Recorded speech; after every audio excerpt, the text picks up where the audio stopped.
Rice TV, सच सबसे आगे।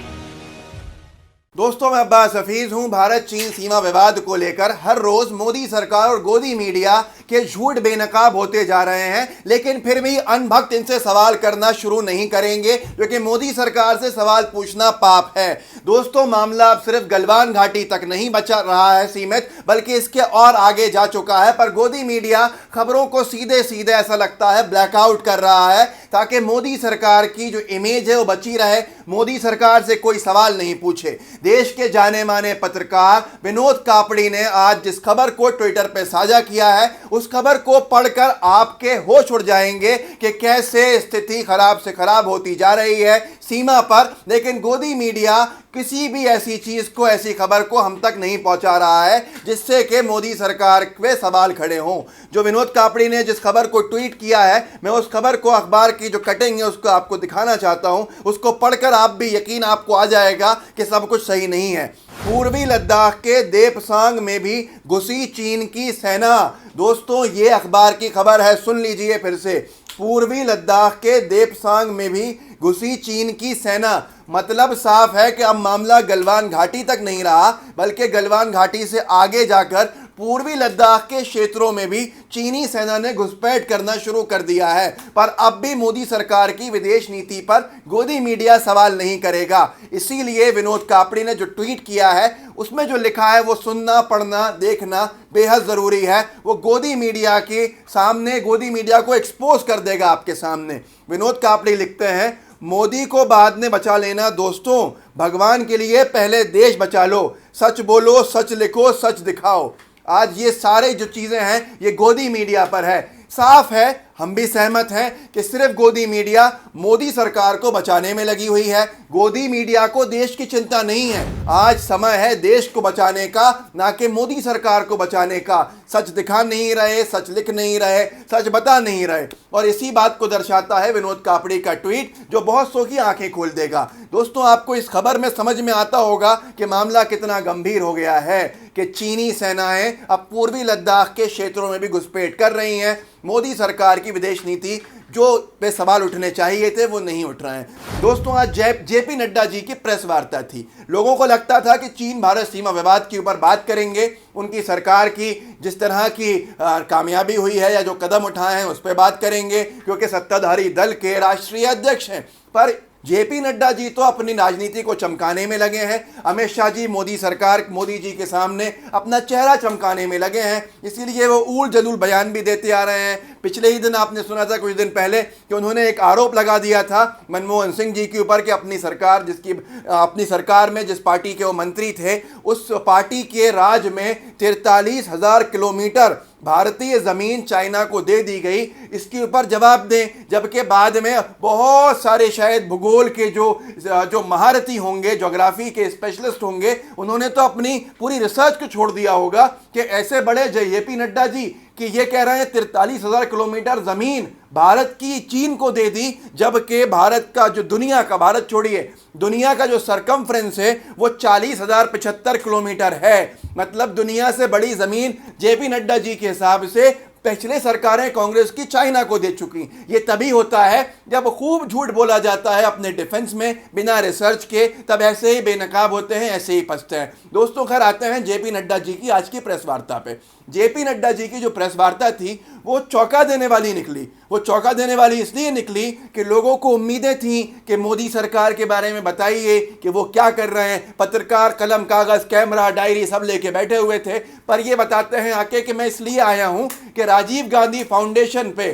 सोनिया गांधी से मुझे 10 सवाल पूछने हैं। अरे, देश आपसे सवाल पूछ रहा है। सत्ता में आप हो, विपक्ष की भूमिका आप निभाओगे तो सत्ता कौन चलाएगा, किसके पास सरकार रहेगी। यहां पर जेपी नड्डा जी ने सवाल पूछे राजीव गांधी फाउंडेशन की फंडिंग पे। राजीव गांधी फाउंडेशन की फंडिंग पे तो कांग्रेस पहले ही क्लियर कर चुकी है, प्रेस विज्ञप्ति जारी कर कि हमारा पास जहां से राजीव गांधी फाउंडेशन में पैसा आया और कहां खर्च किया उसका ब्यौरा हमारी वेबसाइट पर भी है, और बार बार गृह मंत्रालय को भी दिया जाता है हर साल, और हर साल इनकम टैक्स रिटर्न भी फाइल होते हैं। आप सिर्फ ध्यान भटका रहे हैं। आप देश को बताइए कि देश के सैनिक शहीद क्यों क्यों हुए, देश की कितनी जमीन पर चीन ने अभी तक कब्जा किया आपकी नाकामी के चलते, आप इधर उधर की बातें कर रहे हैं। पर जेपी नड्डा जी आज भी आ गए वही बात लेकर, जबकि कल सफाई आ चुकी थी। उसके बाद उन्होंने 10 सवाल पूछे, पर चीन के मामले में जो मोदी सरकार की कोई सफलता है ये बताने के लिए ना इनके पास कुछ था, ना इन्होंने उस पर चर्चा की। लोगों देखिए दोस्तों, लोगों का ध्यान किस तरह से बांटा जा रहा है कि चीन पे इनकी असफलता पे सवाल नहीं करें। ये एक तरह से पीछे चले जाते हैं, इतिहास में चले जाते हैं। ऐसा लगता है कि इनको सत्ता वर्तमान और भविष्य के लिए नहीं बल्कि इतिहास के लिए मिली थी। ये पता नहीं कहाँ, ये टाइम मशीन अगर इनको मिल जाए तो ये शायद नेहरू एरा में चले जाएं कि देखो हम यहां पर आए, हम तो इसी की बात करने आए हैं, क्योंकि अरे 6 साल से आपने क्या किया इस पे सवाल है। लेकिन सवालों के जवाब की जगह पे फिर सवाल आते हैं। एक शेर याद आता है, तू इधर उधर की न बात कर, ये बता के काफिला क्यों लुटा, हमें रहजनों से गिला नहीं तेरी रहबरी का सवाल है। जेपी नड्डा जी साफ साफ बताएं कि उनकी पार्टी की सरकार है, वो सत्ताधारी दल के राष्ट्रीय अध्यक्ष हैं। आखिर चीन दूसरे इलाकों में क्यों घुसपैठ कर रहा है। अरुणाचल प्रदेश से भी खबरें आ रही हैं, चीन के सैनिक जो परेशान कर रहे हैं, वहां पर सीमा का विवाद बढ़ता जा रहा है। पर गोदी मीडिया मोदी सरकार को बचा रही है, जेपी नड्डा जी अपनी पार्टी को बचा रहे हैं।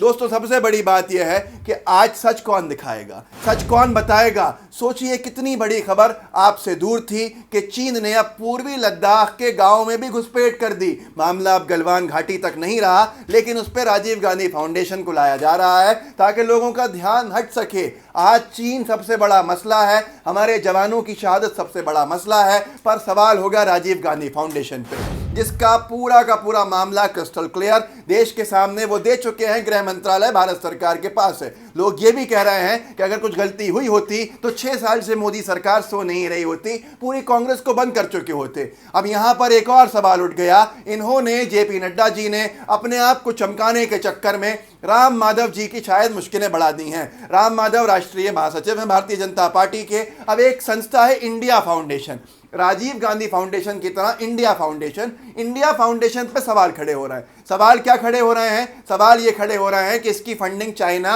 और खाड़ी के देशों से क्यों हुई है, इसका हिसाब भी दिया जाए। मामला भाजपा के लिए बहुत ज्यादा गंभीर हो जाता है, संवेदनशील हो जाता है, क्योंकि राम माधव जी इसके अंदर सेक्रेटरी हैं संस्था में, भाजपा के नेता, आरएसएस के पूर्व सदस्य, और इस संस्था को जिसने बनाया है इसके फाउंडर हैं शौर्य डोवाल एनएसए जो है, नेशनल सिक्योरिटी एडवाइजर जो हैं, उनके बेटे हैं और उत्तराखंड भाजपा की इकाई के सदस्य भी हैं। उनके साथ साथ इस संस्था में हमारे विदेश मंत्री जयशंकर जी के सुपुत्र महोदय की भी खबरें हैं कि वो भी हैं। अब यहाँ पर फंडिंग की बात हो रही है, लेकिन इंडिया फाउंडेशन पे कोई गोदी मीडिया चर्चा नहीं कर रहा है। आप इंडिया फाउंडेशन का सवाल करेंगे, भाजपा के प्रवक्ता भागते नजर आएंगे। इंडिया फाउंडेशन पे बात करेंगे, गोदी मीडिया के नामचीन चेहरे भागते नजर आएंगे। लेकिन इनको सिर्फ लोगों का ध्यान भटकाना है।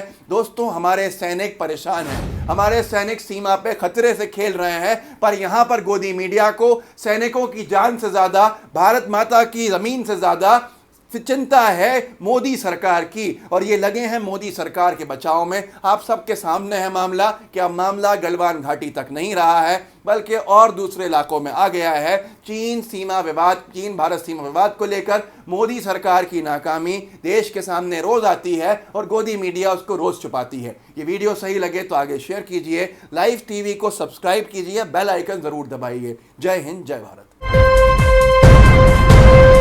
लाइव टीवी, सच सबसे आगे।